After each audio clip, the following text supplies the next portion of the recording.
Hariom. Knowledge plus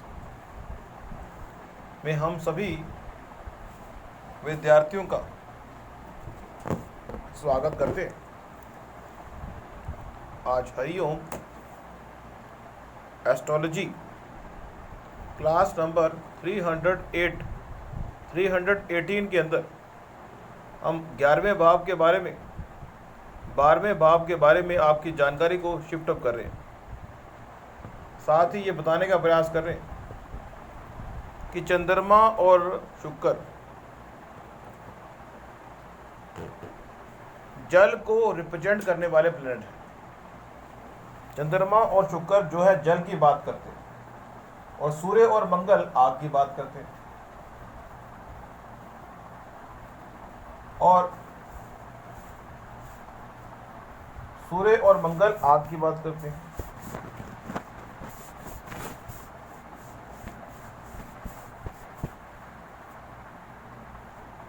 गुरु और बुध जो है वायु की बात करते हैं या पृथ्वी एलिमेंट की बात करते हैं। शनि की बात करें तो वो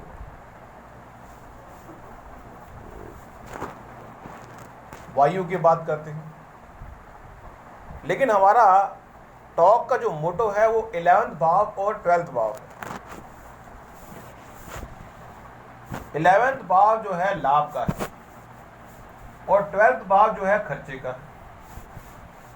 जब लगन का मालिक 12वें भाव में जाता है या किसी भी भाव का प्लेनेट यदि अपने से 12वें में जाएगा तो व्यक्ति अपनी ही बात को काटने की बात करेगा, समाज से हट के कुछ करने का प्रयास करेगा।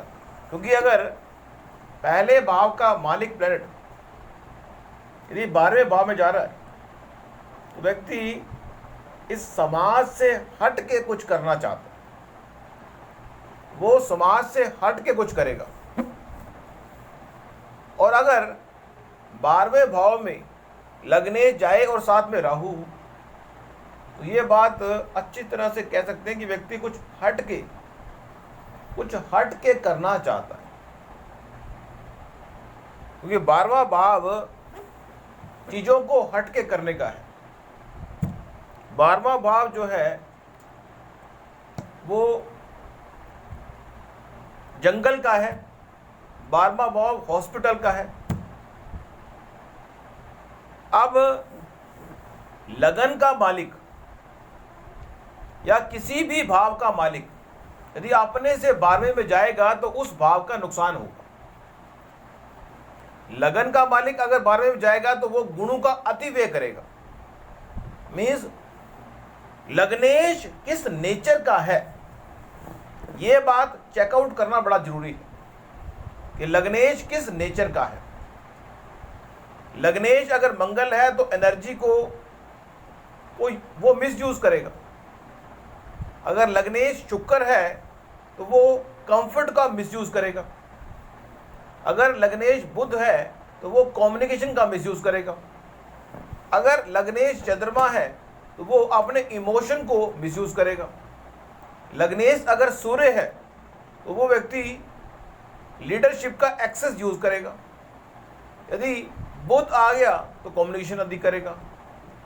इस तरह से किसी भी भाव का अपने से 12वें भाव में जाना इस बात का इंडिकेशन है कि व्यक्ति उस एलिमेंट से अपने आप को संतुष्ट नहीं कर पा रहा।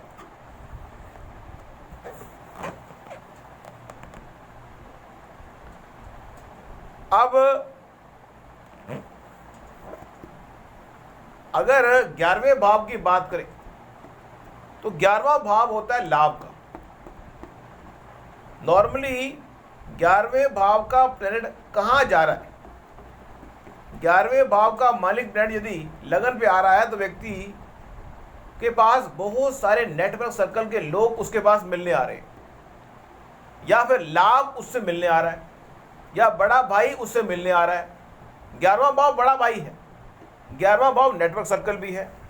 अगर 11वें भाव का मालिक लाभ का मालिक लगन पे आ रहा है तो व्यक्ति को लाभ उसके पास आएगा। यदि लगन का मालिक नहीं, वो 11वें भाव का मालिक यदि दूसरे भाव में चला गया तो नेटवर्क सर्कल से उसके बैंक बैलेंस में वृद्धि होगी। अगर 11वें भाव का मालिक प्लैनेट यदि दूसरे भाव में जाके बैठ गया तो नेटवर्क सर्कल के माध्यम से, लाभ के माध्यम से उसके बैंक बैलेंस में बढ़ोतरी होगी। इसी तरह से यदि 11वें भाव का मालिक तीसरे भाव में चला गया तो उससे होगा क्या? उससे यह होगा कि व्यक्ति अपनी ताकत पर या फिर मीडिया के माध्यम से अपने प्रॉफिट को मीडिया के अंदर जोड़ने का प्रयास करेगा, लाभ को। क्योंकि 11वां भाव लाभ है, लाभ को ताकत में इन्वेस्ट करना अच्छा योग है। यदि 11वें भाव का मालिक लगन पे आ गया ना, 4th भाव पे आ गया, तो व्यक्ति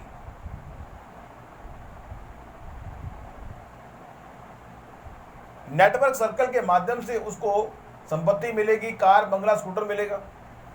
यदि 11वें भाव का मालिक 5वें भाव में चला गया तो व्यक्ति नेटवर्क सर्कल के माध्यम से चीजों को क्रिएट करने की ताकत डेवलप करेगा। क्योंकि 11वां भाव लाभ का है और 5वां भाव इंजॉयमेंट का है, लाभ को इंजॉय करेगा वो। और अगर 11वें भाव का मालिक 6ठे भाव में चला जाए तो व्यक्ति अपने लाभ को सर्विस सेक्टर में निछावर कर देगा, अपने लाभ को, रूटीन को कंफर्टेबल करने के लिए निछावर कर देगा।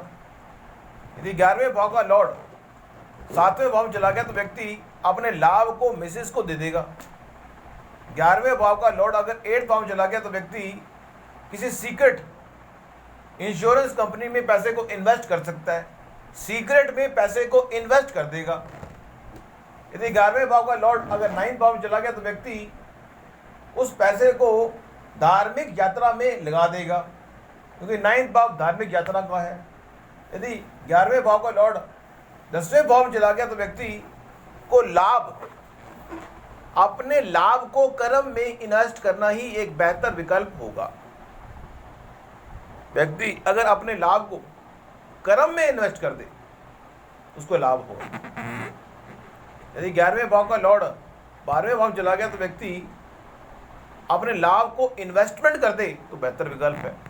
क्योंकि हमने पहले भी एक टॉक में कहा था कि 6ठा भाव डायरेक्ट इन्वेस्टमेंट का है और 12वां भाव इनडायरेक्ट इन्वेस्टमेंट का है। 6ठा भाव डायरेक्ट इन्वेस्टमेंट का है और 12वां भाव इनडायरेक्ट इन्वेस्टमेंट का है। तो 11वें भाव के बारे में कुछ जानकारी दी और 12वें भाव के बारे में। अब 12वें भाव के बारे में थोड़ा और। 12वें भाव का लॉर्ड, 12वें भाव का लॉर्ड यदि लगन पे आ रहा है तो व्यक्ति अपने इनडायरेक्ट खर्चों की जो ड्राइविंग फोर्स है वो अपने में लेके आ रहा है, तो वो अपने इनडायरेक्ट खर्चों को अपने पे लगाएगा, किसी और पे ध्यान नहीं देगा। 12वें भाव का लॉर्ड यदि लगन पे जाके बैठ गया तो व्यक्ति इनडायरेक्ट खर्चों से अपनी डेवलपमेंट करने के बारे में सोचेगा, किसी और की डेवलपमेंट के बारे में नहीं सोचेगा।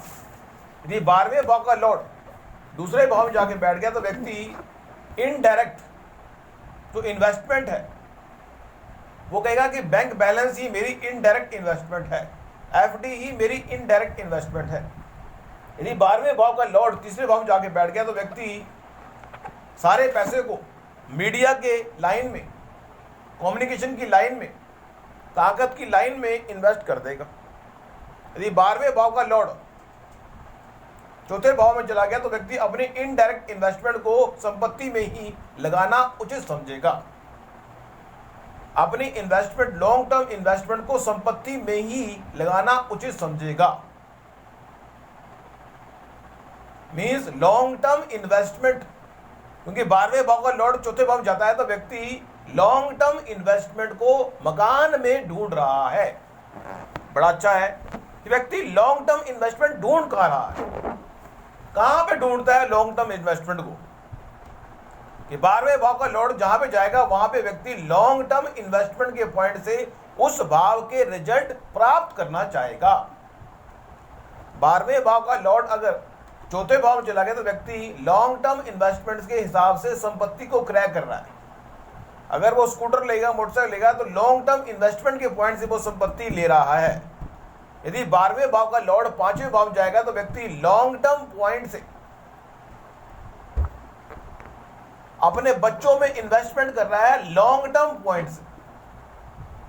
यदि 12वें भाव का लॉर्ड छठे भाव में चला गया तो व्यक्ति लॉन्ग टर्म इन्वेस्टमेंट के पॉइंट से अपनी रूटीन को सेटअप करने का प्रयास कर रहा है ताकि वो अच्छी तरह से अपनी सर्विसेज लोगों को दे सके। 12वें भाव का लॉर्ड यदि 7वें भाव में चला गया तो व्यक्ति अपनी संपत्ति, अपनी वाइफ को कुछ भी देगा तो एज्यूम करेगा कि मेरी लॉन्ग टर्म इन्वेस्टमेंट होगी।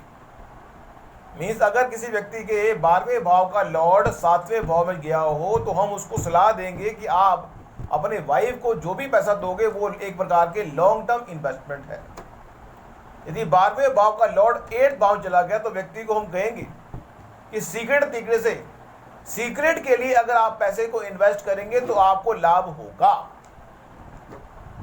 यदि 12वें भाव का लॉर्ड 9वें भाव में चला गया तो हम कहेंगे कि आप अपने गुरु के अंदर, किसी मंदिर के अंदर अगर दान दे देंगे, पैसा दे देंगे तो आपको लाभ होगा, इच्छा से अगर आप दे देंगे। यदि 12वें भाव का लॉर्ड 10वें भाव में चला जाए तो व्यक्ति को अपनी सारी ताकत को, कर्मों को ठीक करने में लगाना पड़ेगा। यदि 12वें भाव का मालिक प्लैनेट लाभ में चला गया तो व्यक्ति को अपनी सारी इनडायरेक्ट इन्वेस्टमेंट को लाभ में ही इन्वेस्ट करना होगा। और अगर 12वें भाव का प्लैनेट 12वें भाव में ही है तो व्यक्ति को इनडायरेक्ट तरीके से, हिडन तरीके से अपनी लॉन्ग टर्म इन्वेस्टमेंट के बारे में सोचना चाहिए। तो आज की इस टॉक में हमने 11वें भाव और 12वें भाव के बारे में कुछ जानकारी आपको दी। Thank you so much for listening and always putting Hariom knowledge plus.